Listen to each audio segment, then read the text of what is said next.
বেদবিরার্যকে বলছেন 12,000 কোথা থেকে এল, কিন্তু একটা 800 আছে। আপনি জানেন মানে আদি পর্ব, সেটা পড়ুন। আর যদি আমার ব্লগে যান, শুধু প্রয়োজন মহাভারত বা কিছু টাইপ করুন, আপনি এই ব্লগটা পেয়ে যাবেন।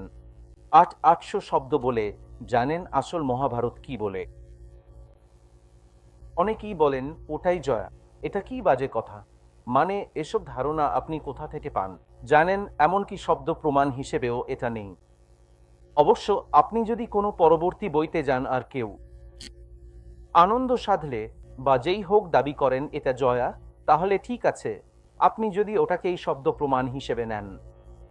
8,800 শব্দ বলে মহাভারতে বলা হয়েছে এগুলো গুড শ্লোক, যার অর্থ শুধু ব্যাস জানেন, সুখ জানেন, হয়তো আর কেউ জানেন, কিন্তু আমি জানি না আর কে জানেন। তাহলে এগুলোই গুণ শ্লোক। ঠিক আছে, মজা করে বলি, ধরুন অরুন্ধতীও ওই 8,800-র মধ্যে একটা হতে পারে।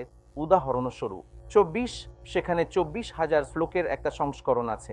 আদি পর্বের সেই শ্লোকে শুধু লেখা আছে, বলা হয়েছে 1,00,000 শ্লোকের মহাভারত ছিল। তার মধ্যে থেকে উপাখ্যান বাদ দিয়ে তিনি 24,000 শ্লোকের ভারত সংহিতা তৈরি করেছিলেন এবং 1,00,000 শ্লোকের মহাভারত আছে। আর যদি হরিবংশ যোগ করো, সেটাও ঠিক আছে। তাহলে এটা শুধু ক্ষেত্র প্রস্তুত করা, বুঝলে তো?